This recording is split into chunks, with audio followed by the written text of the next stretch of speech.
I've watched Burnley all season, and they're the worst team to come to Turf Moor by a long shot. When they're flying, they're so good. When you've got Kudus, Paquetá and Jared Bowen all on top form, that's one of the scariest attacks in the league. I still think City are going to win the league, if I'm being honest, and I still think end of the season we're going to be looking back saying City done it again. With Ineos coming in, United could 100% be back in the top 3, top 4 in the next 2 years, 3 years. Big Manchester United though with a 0 goal difference. Yeah, no, yeah, it's true. That is honking.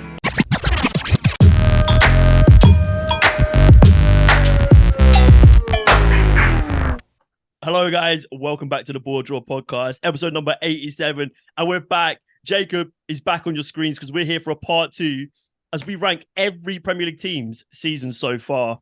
Big shout out to Jacob coming back to do a part 2.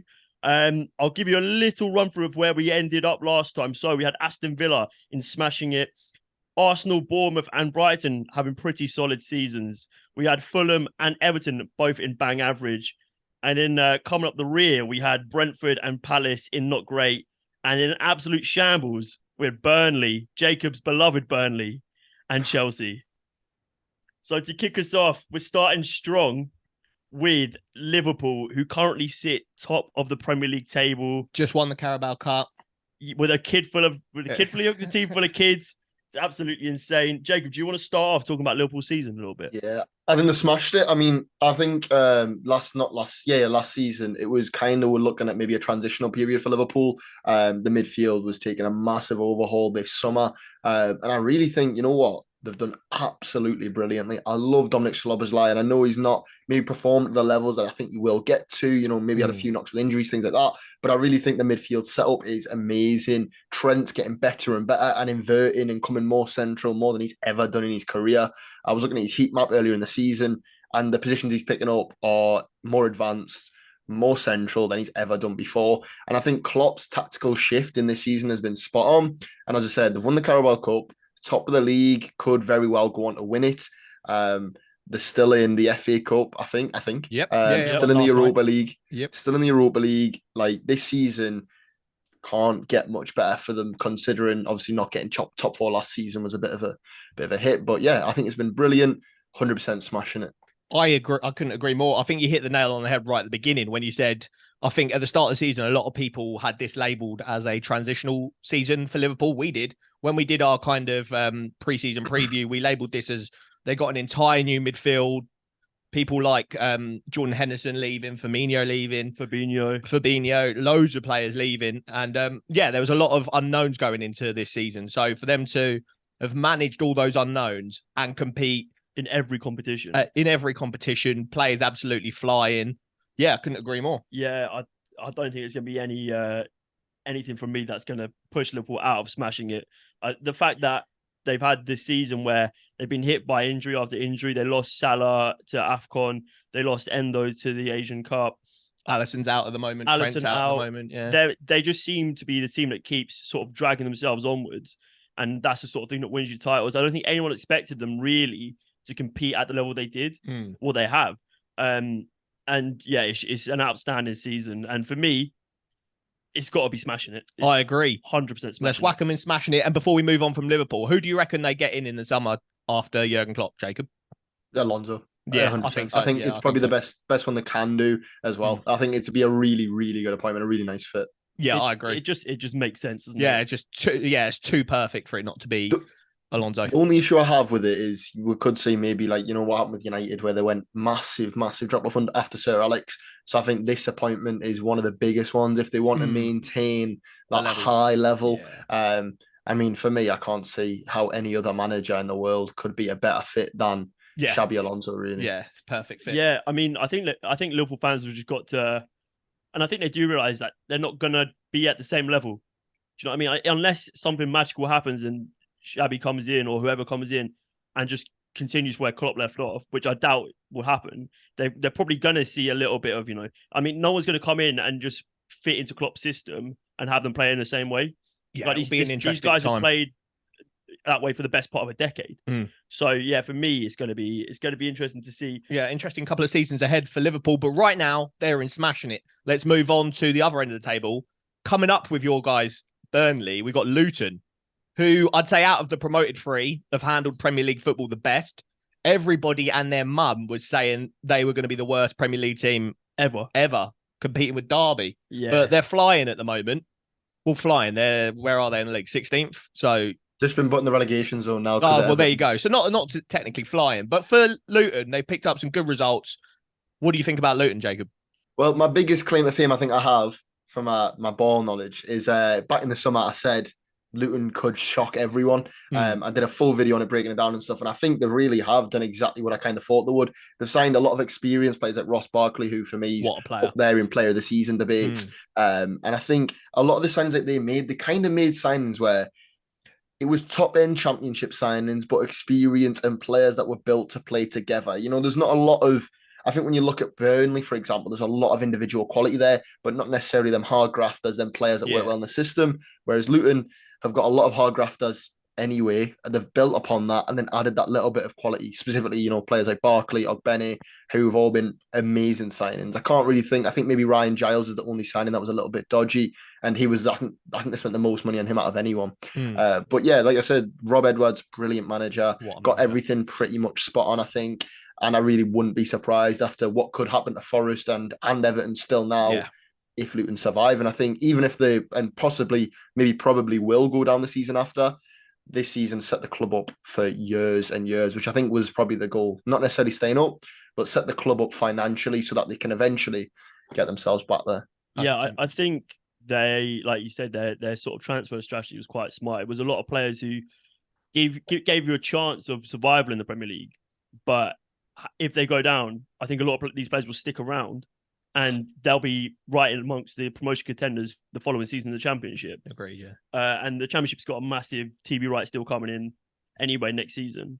So that even if they do go down, they're still going to see a good windfall from that. And yeah, like you said, I think what sets them apart from the other promoted teams, and you might take a little bit of offense to this, Jacob, but they've got a good manager. Like Rob Edwards he's done an absolutely outstanding job.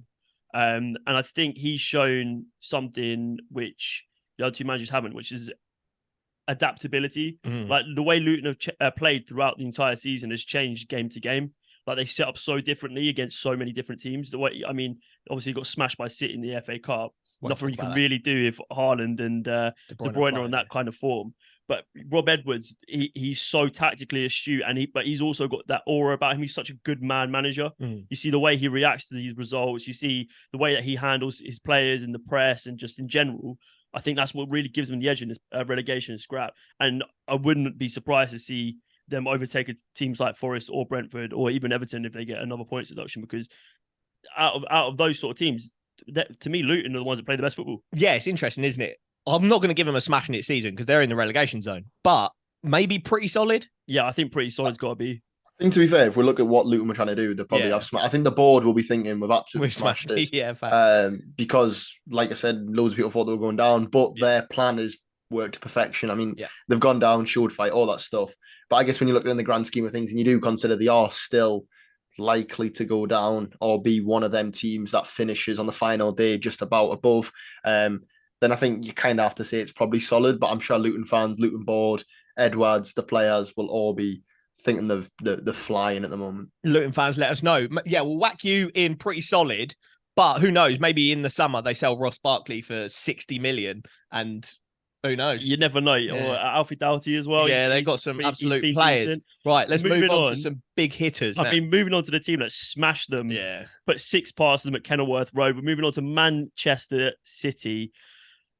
It's been a weird season for them because they set the standards so high in the previous season. I mean, they literally won the treble. They won almost everything they could have won. But it's not all been smooth sailing for them. They've had a little bit of a bumpy ride, but they still sit challenging in the title race. What is it? 2 points behind Liverpool or a point behind Liverpool? Yeah, 2 points behind Liverpool, 1 ahead of Arsenal. 1 point behind Liverpool. 59 points, Liverpool on 60. Well, there you go. But yeah, they're absolutely flying. They've had their injuries. Obviously, De Bruyne is just getting back to fitness. Haaland's just getting back to fitness. No John Stones really majority of the season. So they have been, but obviously you can only give Man City so many. I mean, yeah, they've got allow them their squad stacked. So yeah. But what do you reckon, Jacob?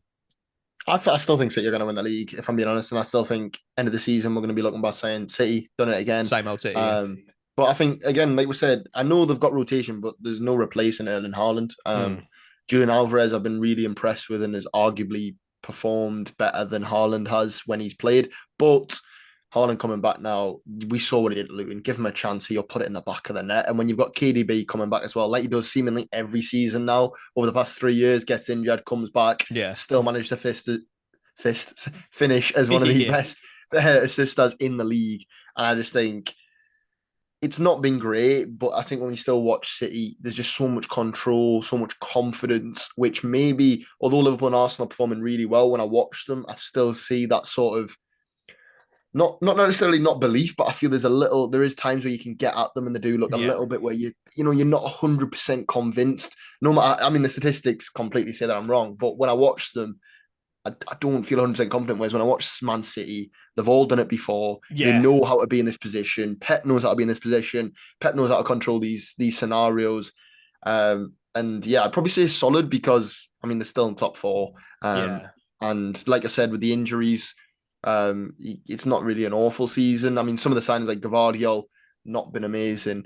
But I do think by the end of the season, they'll win the league and we'll still be going City, smashed it again. Yeah, 100%. I mean, I think it's exactly what you said, where they've all been there before. Like with Arsenal and most of this Liverpool squad, title challenging is new to them, and they're going to feel the nerves. They're going to stumble. Whereas this Man City squad, yes, they're not first at the moment, but they can just keep ticking on, keep getting these points, and all these players don't panic at all. They're renowned for their ability from like January onwards just to go on like an unbeaten run, just blow teams away, and then suddenly you're just thinking like, what was the point of ever competing? But I mean, one of the things we've highlighted sort of across the board is they seem to concede a lot of goals. But I'm looking here, they've only conceded one more than Liverpool and three more than Arsenal, who boast the best defense in the league. And they've had sort of not a makeshift back four, but they've had periods of the season missing John Stones, which is massive. They don't look as solid. They don't look as dominant in every single game. Like teams seem to have ways of getting around them now. None better than sort of like Brentford did last season. But yeah, for me, they're still competing in the Champions League. They're going to win the Premier League, I think. Yeah. And I mean, they're through in the FA Cup. So they could potentially still go on to do another treble. Yeah, probably. I mean, potentially and probably. What we're saying is, that you've ended it there. You make me think smashing it. I mean, only because they don't sit top of the league. And we've seen them have a little bit of a bumpy period. I will put them in pretty solid because, I mean, they've set the standard so high. If they were top of the league, they'd be in smashing it again. But they're not. So for me, it's got to be pretty solid. Pretty solid it is then. Man City fans, let us know if we've done you a bit dirty there. Right, to the other end of Manchester, who we've, on the podcast, genuinely, I think Manchester United is the team we've done most podcasts on because they are just the weirdest team. They're, in my opinion, they are just rubbish.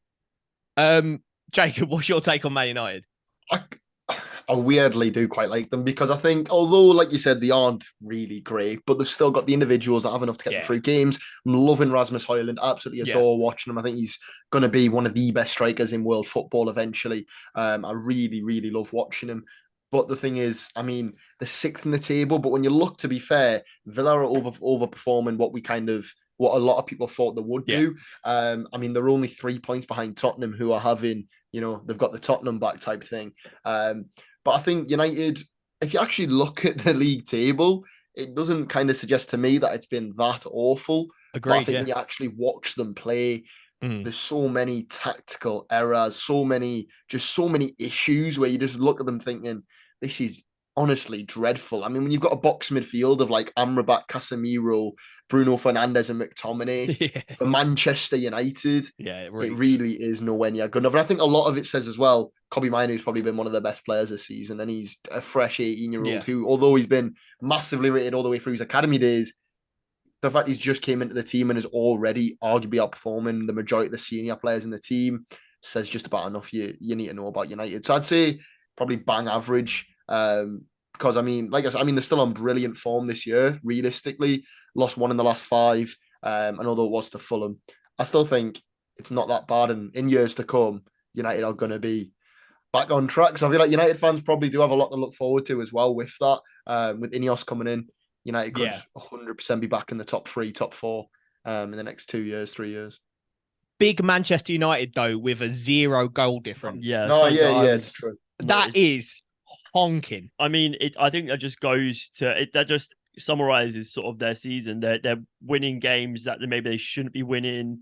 That they're not. I mean, we've said it countless times. Have they blown a team away this season? Really? I mean, they don't look like a dominant team, but they're putting the points on the board. They're 8 points behind Villa, so they could potentially maybe sneak a top 4 position. Well, Gary Neville's been banging on about them, saying they're pretty certain to get top 4. So God knows. But yeah, for me, I just like Jacob said, on like table at a glance doesn't look that bad, but when you watch them, for me, they are just like the most tedious team to watch. I feel like go on. Sorry, go on. I was gonna say I feel like their season it's going to result in more questions than answers, which really shouldn't be happening at this point in Erik ten Hag's tenure. I mean, we're looking at sort of the reaction to Bruno Fernandes and how he's been playing. I mean, he hasn't really put up the numbers that he's been putting up in previous seasons. Marcus Rashford's lots of questions about him, his attitude. I mean, these are stalwarts of a Manchester United team. These are the players that they thought they were going to build around for years to come and really bring back glory to Man United. I mean, Harry Maguire's got himself a place back in the team. I know they've had injuries to Lisandro Martinez and players like that. Luke Shaw's had in and out of the team. But I mean, I feel like this season they're going to end up with more questions at the end of it than answers. I mean, Mason Mount, what's happened to him? Like, just injuries. Was it 60 million for him? Yeah, and that's still a lot of money. I mean, they spent however much they have on Anthony. He's getting cameo appearances now. So for me, there's still questions to be asked. Obviously, Ratcliffe's coming now, so maybe we're going to see a little bit more stability, some more sort of progression. More progression, a bit more thoughtful signings. And but yeah, for me, I don't know, maybe bang average, maybe even poor.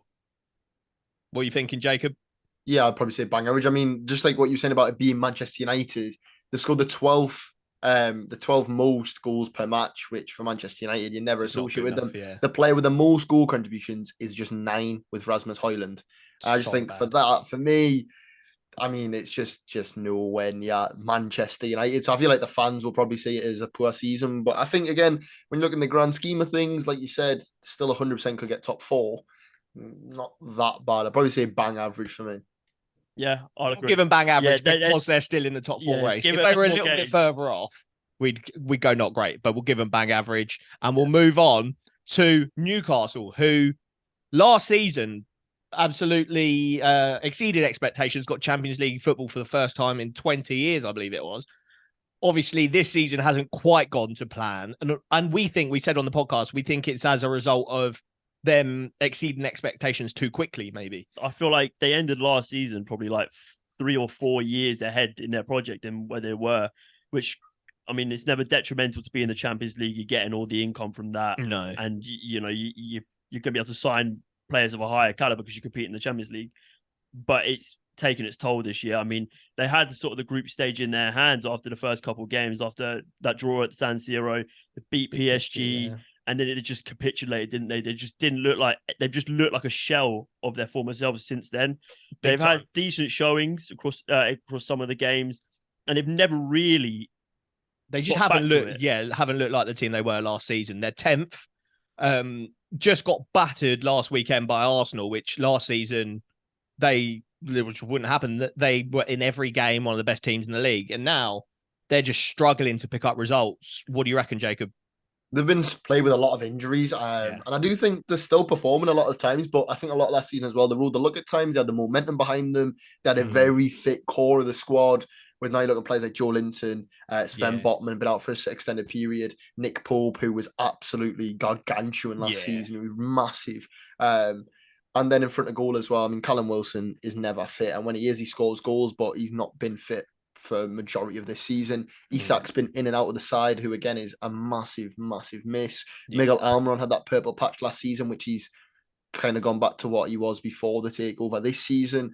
Probably the only one that I think is consistently performing in that front attacking line for them is Anthony Gordon.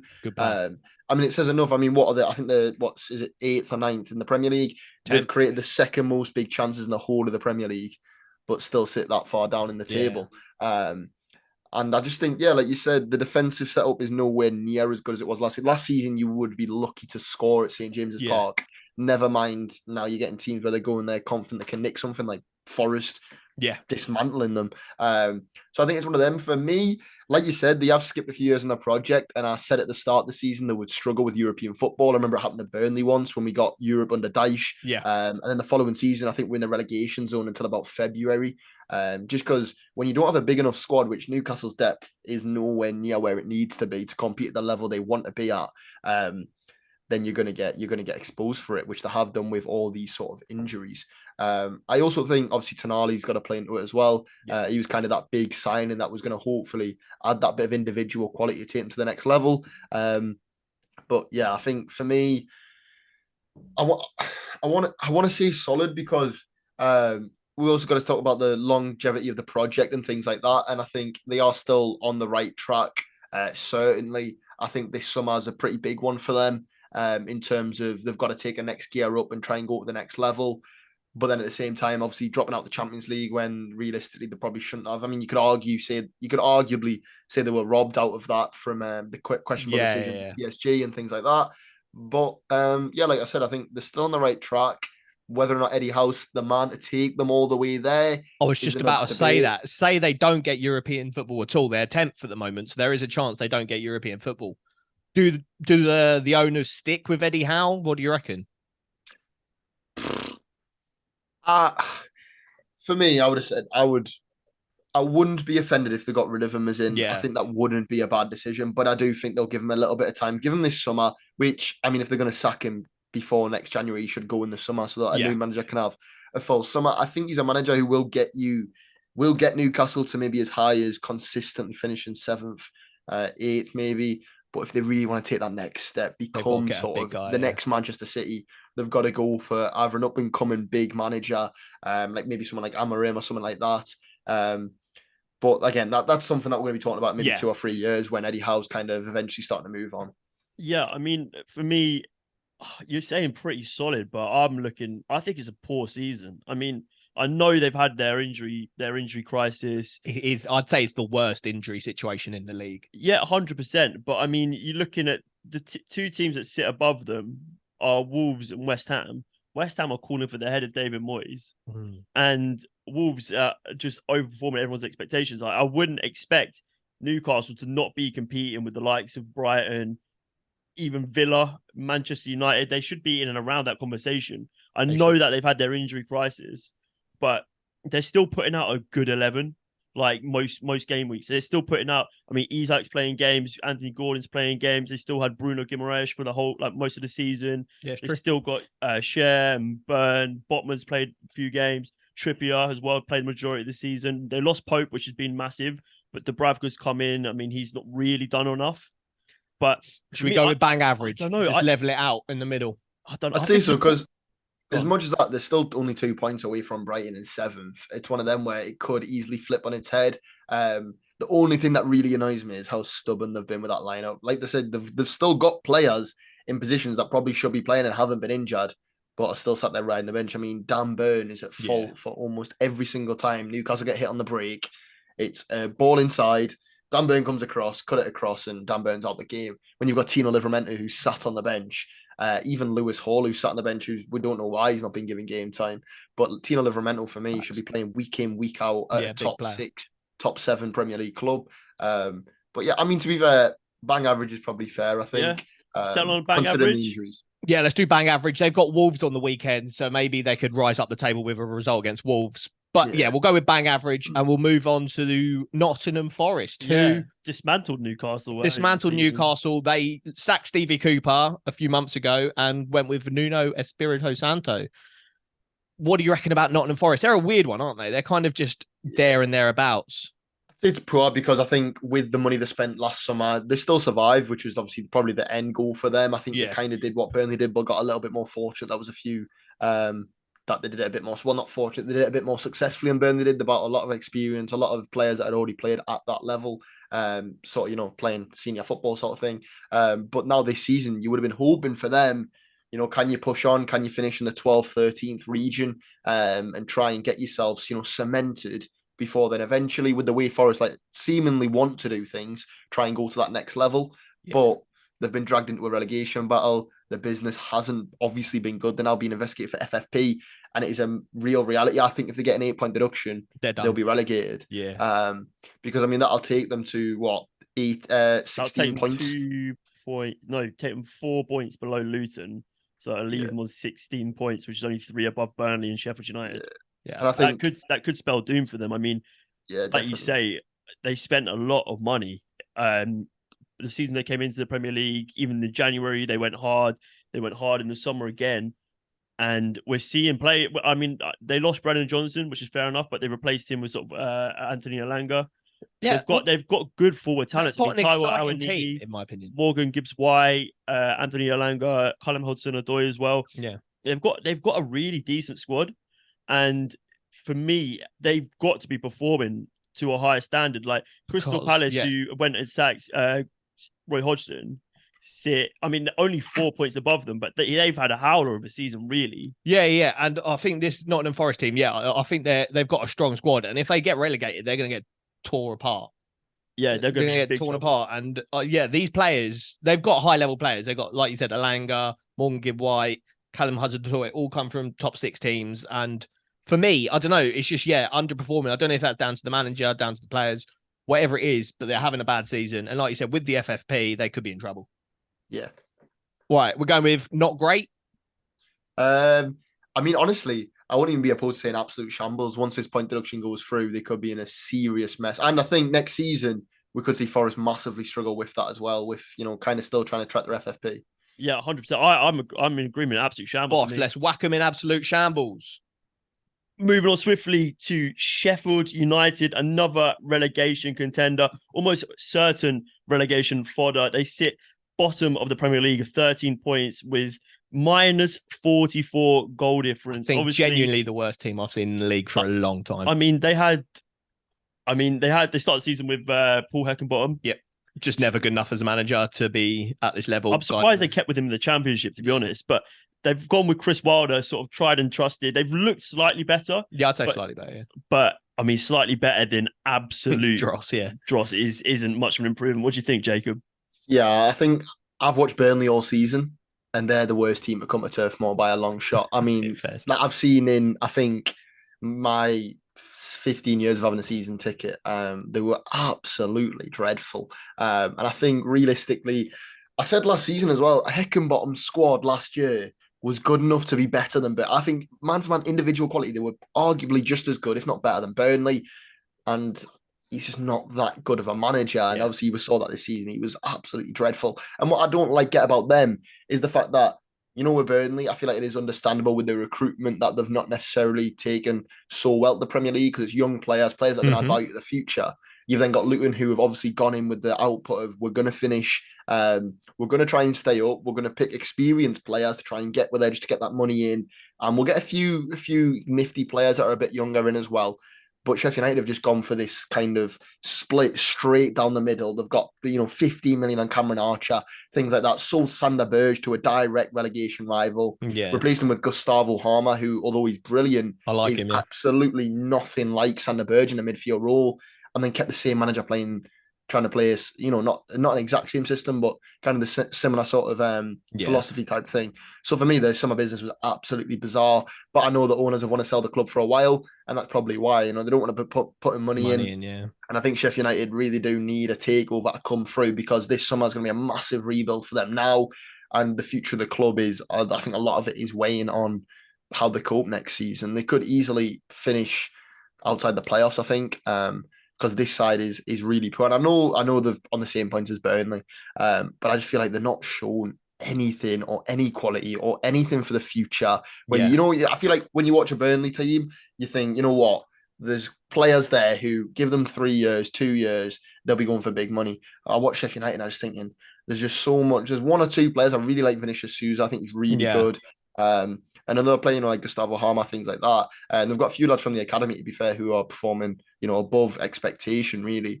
But I just look at them and thinking that summer was absolutely diabolical because they've kind of not really picked a way to go. The normal Sheffield United that we kind of associate with is great hard work. Yeah. you do the basics, then you go on and try and push on. But this season, it looks like they've just kind of been all over the shop, and then it's obviously translated to the pitch. Yeah, when you got your teammates scrapping each other, Jack Robinson and Sousa having a scrap mid-game, you can tell there's problems there. Yeah, I mean, they lost their talisman in Iliman and Dai just before. In the summer they got promoted. I think he went to Marseille, which is obviously a massive loss. But they've gone out. I think they signed Cameron Archer. He's not really put up the numbers. I mean, they got Ryan Brewster there still. Oh yeah. What's that about? Yeah. I mean, Ollie McBurney, does that front like that, those strikers really scream goals to you? Yeah. I mean, I like Cameron Archer. He's done well, sort of Preston in the Championship. I think he was at Middlesbrough as well. Yeah. But they've sort of gone. I don't know. Like you say, we're a team. They're a team we always associate with being hard to beat. Like they set up, they're hard to beat. But this team looks soft to me. They've tried to mix in a few technicians in there, like you said, replace the likes of Sander Berge with someone like Gustavo Hermer. But it hasn't worked, and there hasn't really been any proactiveness in fixing it. The only thing they've done is replace their manager with someone who's not really going to take them any further than they are. Yeah, it's all very stagnant, bit stale, and in my opinion, absolutely shambolic. Yeah. Awful. Genuinely shambles. Awful. Yeah. Right, let's move on to, you mentioned earlier, Spurs fans saying we've got our Spurs back. Talk to me about Spurs, Jacob, because they started off flying. You love them. Yeah, I absolutely love Tottenham, honestly. I love Big Ange, everything about them. I love them. I think everything about them, they've got the club back type of vibe at the moment is brilliant. And I think there are one of them clubs that are on a massive up at the moment. They're on that kind of back on track to where they once were 4 maybe years ago when they were in the Champions League final. And yeah, I just think I like this season. I think it's been great. They're not smashing it by any means, although you could probably deem that down to injuries to players like Van der Ven, James Maddison, Destiny Udogie, Porro, who are at the moment, absolutely integral to Ange's system. But I really think it's been a really, really solid season for them. I mean, they could get themselves back in that top 4 spot as well. And I just think the summer was spectacular. I've kind of associated Tottenham with being pretty poor in the market, not spending too much money. And when they do, it's 20 million on someone from Spain who never really translates to the Premier League. But Andrews came in and he's got everything pretty much spot on. He's also got the board behind him now as well. Yeah. The board have backed him really, really well, which again is something we've not seen from Tottenham in a very, very long time. So yeah, I think it's a really solid season, and I'm really excited to see what they do next season with another transfer window behind Ange. When they've already signed. I can't pronounce his name, but in the summer they beat Barcelona to this. The January, sorry, they beat Barcelona to the signature of that young central midfielder. And I think they're building. Yeah. They're building a nice little team. It's kind of the start of the project. At the kind of stage where Arteta was. Maybe they were a lot better off than Arsenal were, but it's one of them. Give them 3 years. Yeah, see a nice little Tottenham title race, maybe. I mean, we can't let's not forget just how shambolic they were off the back of that Conte reign, and then they go in the summer, they lose Harry Kane, who's been the man. Yeah, I was going to say you've got to give that kind of context, didn't you? They've lost their best player. So that context alone is ridiculous, and then to come straight into the Spurs side who couldn't play attractive football to save their life, and he's got them playing like this outrageous Ange ball, really high press. Just the intensity is insane. And it's excited the fans. Like you said, they went through a rough patch. I mean, they had that result against Chelsea where they went down to 9 men. They lost players. They lost Maddison that game. They lost Romero to a red card. I think they lost Van der Ven. Yeah. I mean, and they've come through it, albeit not as well as they would have liked to. But they remain, if they win their game in hand, they'll be 3 points behind. No, they'll be 2 points behind Villa. And they'll only be 9 points behind Arsenal. Let's not talk about Arsenal. We're clear of them. But yeah, they're in the race for top 4, and I think they're my favourites for top 4 at the moment. I think now they're starting to get players back. Maddison's back fit. Van der Ven and Romero both back fit. I know Udogie and Porro are out at the moment, so that's a little bit of a worry. But if they can get them 2 back ASAP, I reckon they're my favourites for top 4. Yeah. And like you said, the context of them losing Harry Kane in the summer and going into the new season with an unknown quantity, like an unknown Premier League quantity in Ange Postecoglou, I'd say arguably it's smashing it, and I don't want to say that. No, to be fair, I wouldn't put it past, because I think again when we're looking at the grand scheme of the Premier League, it's like one of them where you think it's a solid season, but when you do kind of talk about the context and the big kind of, I'm not going to say squad overhaul, but there was a lot of players now playing that weren't necessarily there last season. And I just think, I mean, he's got players as well like Kulusevski performing back to close to their best. yeah, I wouldn't disagree with smashing it. Yeah, Let's I'm give happy it. to put Let's them give as him smashing it. Right. I've been too nice to Spurs on the recent podcast, so I need to stop that. Right, West Ham, another London club.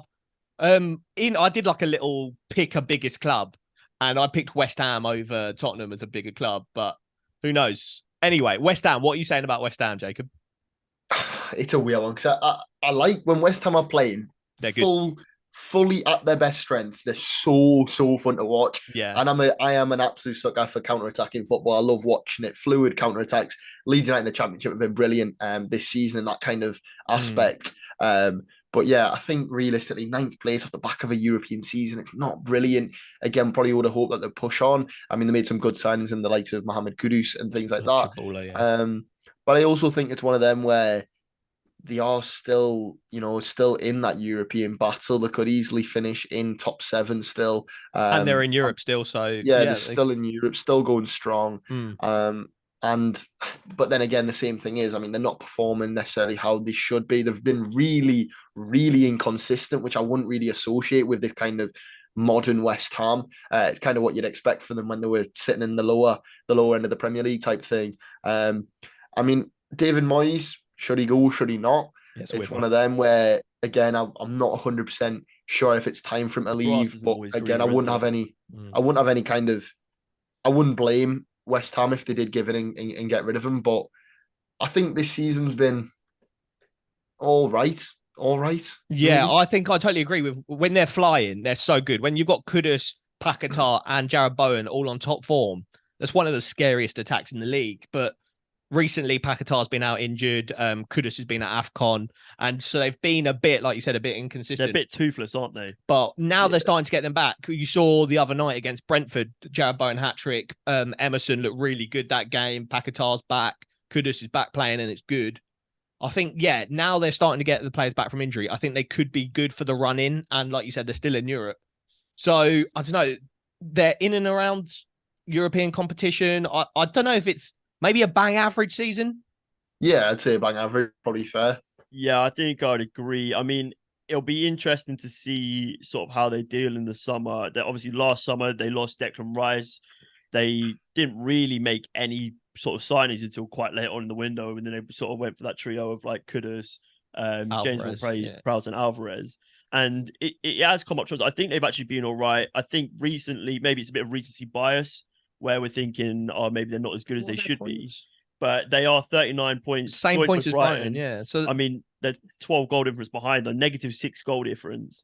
But I think most of their recent form is down to the fact they lost Paquetá. They are so reliant on him. Is bang average harsh? Is it a little bit better than bang average? I think though, for me, this is a season, again, like we've mentioned before, where they should have been pushing on to try and go for that little step further. True, yeah. Whereas I feel like they've kind of just sidestepped on last. Obviously, they won a European Cup last season, so it's not that bad. But in terms of league form, it's kind of one of them where you kind of, for me, I would have hoped that they would try and push on to try and get themselves top 7, top 6. Whereas now they could probably finish maybe top 8. We'll do bang average, but West Ham, they could prove us wrong if they go late into the European competition and make a late kind of Premier League surge. They could do all right this season. Right.